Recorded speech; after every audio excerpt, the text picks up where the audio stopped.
I won't stop till I hear him say,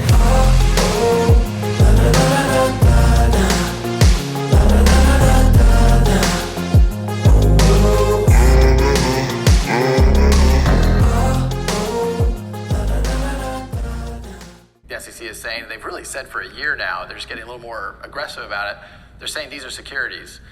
I think it's really clear that XRP is not a security. And I'll give you three key arguments here. One is, if Ripple, the company, shut down tomorrow, the XRP ledger would continue to operate. It's open source, decentralized technology that exists independent of Ripple. The second is, if you buy XRP, like the people buying XRP, they don't think they're buying shares of Ripple. Like there's a company called Ripple. We are a private company. We have investors. People have bought shares of Ripple, the company, but buying XRP doesn't give you ownership of Ripple. It doesn't give you access to dividends or profits that may come from Ripple. So I think there's a whole lot of examples where XRP behaves and acts a lot more like a currency, like a commodity. The third point, if the first one is it exists independently, the second one is it's the ownership point, and the third one really back to utility. XRP is solving a problem. Securities don't. There's no utility in a security. So.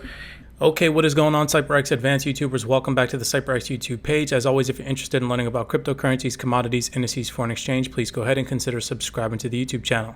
In today's video breakdown, we're going to be covering some very interesting documents on XRP, kind of correlating everything together for you guys.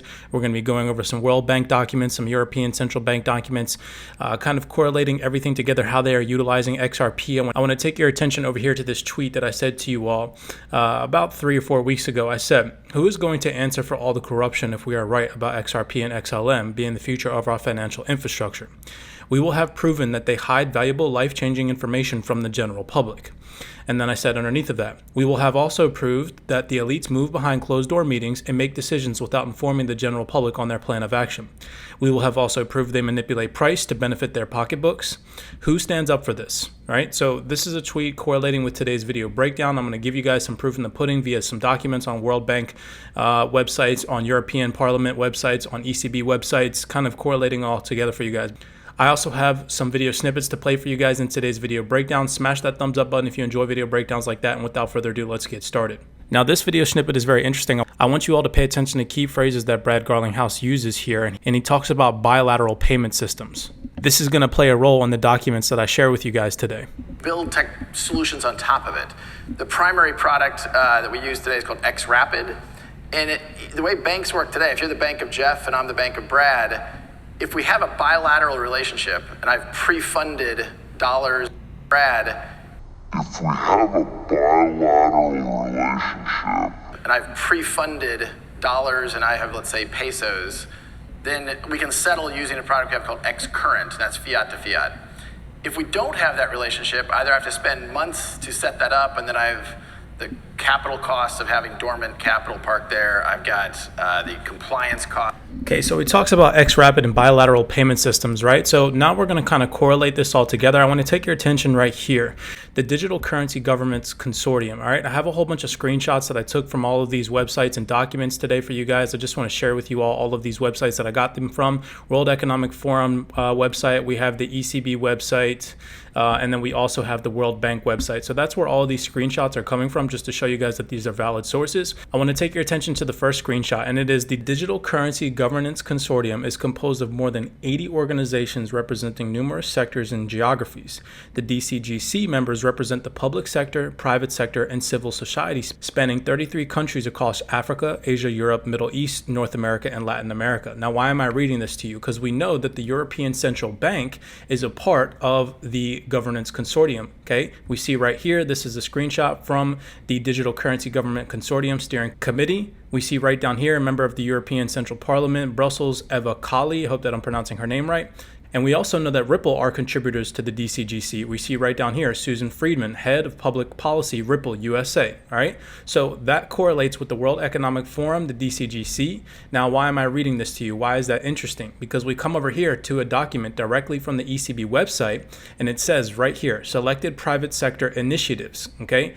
Ripple has developed Xcurrent, which connects financial institutions via a global network of participating entities, RippleNet. Xcurrent is built around Interledger Protocol and enables bidirectional communication between participating entities and coordination of payments across ledgers. So why am I reading this to you? Okay, we come over here to another screenshot from the document. We pay attention to the words right here, bilateral agreement. Now these words are very significant. Again, I want to take your attention over here to a video snippet of Brad Garlinghouse mentioning bilateral payment systems. The way banks work today, if you're the bank of Jeff and I'm the bank of Brad, if we have a bilateral relationship and I've pre-funded dollars and I have, let's say, pesos, then we can settle using a product we have called Xcurrent. That's fiat to fiat. Well, we see here European Central Bank and Bank of Japan, Project Stellar. Now we know European Central Bank and Bank of Japan piloted CBDCs and international payment systems with Project Stellar, right? This is a document straight from the ECB website, and it says right down here, finally, a payment method is a bilateral agreement between participants on a specific method to make payments and settle obligations on the ledger. The choice of payment methods depends on participant preferences and ledger functionalities. Then we see right down here this little tiny entity A to entity B, and then the payment method, right? This is going to be a bridge asset that fills the gap right here from entity A to entity B, all right? So pay attention again to this word from Brad Garlinghouse, where he mentions bilateral payment systems and how XRapid and Xcurrent are a part of that. Then we come over here to another document. This is a document from the World Bank website where it mentions Project Stellar. Project Stellar was born as a joint research undertaking by the European Central Bank, ECB, and the Bank of Japan. Launched in December 2016, the project aimed to contribute to the ongoing debate with experimental work and conceptual studies exploring distributed ledger technology, opportunities, and challenges for financial market infrastructures. Okay, so we know already that the Bank of Japan and the European Central Bank were working on central bank digital currencies. Now, why is this significant? We come over here, all right, and I want to take your attention to who was involved in Project Stellar. So we see right here, Project Stellar cross-border funds and transfers. This is a screenshot from the World Bank website where we see Project Stellar cross-border funds transfers, okay? And then we come over here to the bottom of that same document. What do we see? Stellar and Ripple, XLM and XRP, all right? So again, this is all correlating, okay? They're not outright directly blatantly saying that they are utilizing XLM and XRP for all these piloting programs, but they drop little tiny gems. You can see that these are the only cryptocurrency assets and cryptocurrency companies mentioned on the entire documents, okay? Down at the bottom where we know already via Project Stella that they're piloting these CBDCs, okay? And what technology are they most likely utilizing for these bridge assets, okay? Again, bilateral payment systems, XLM, XRP, it says it right down here. All right, so now I want to take your attention to another screenshot where on the ECB website, it mentions after the setup phase, the two parties can execute payments in the channel within the limits of its capacity by bilaterally exchanging a sequence of digital cryptographically co-signed private contracts. Okay, so again, we see that word, that key phrase, bilaterally exchanging. We already heard Brad Garlinghouse mention bilateral payment systems via XRapid and Xcurrent. And then we come over here to another ECB document where we see this kind of like payment system, the payer and the payee. And we see right here the bridge asset, okay? What bridge asset, again, is going to be utilized? They're not going to mention this, but we can piece together little tiny screenshots on their document. So we see right here the ECB document and they're mentioning a bridge asset, okay? Where from the payer to the payee, they're going to need to utilize some type of bridge asset or bridge currency. So I want to take your attention to that same document where the only cryptocurrency asset mentioned on that ECB document is Ripple. Okay, Ripple is the only solution mentioned here. And it says right here, Ripple is a distributed system with a distributed infrastructure. It is the only cryptocurrency asset mentioned. It doesn't even mention XLM. All right, so again, this is piecing the correlation together where they mention on that same document a bridge asset being utilized from payer to payee, and they have this little tiny image display. Now pay attention to this image display where there's a bridge asset in between the payer and the payee, okay, because this is going to become significant. So we see right here, this is a Ripple PDF directly from the ripple.com website, and it says, the risks and related costs created to a system that is only feasible for high value payments. The Ripple settlement infrastructure enables bilateral payments. Again, here's that key phrase, bilateral payments directly from sending to receiving banks in real time. The straight through processing circumvents the chain of intermediaries along with their costs, delays, and risks.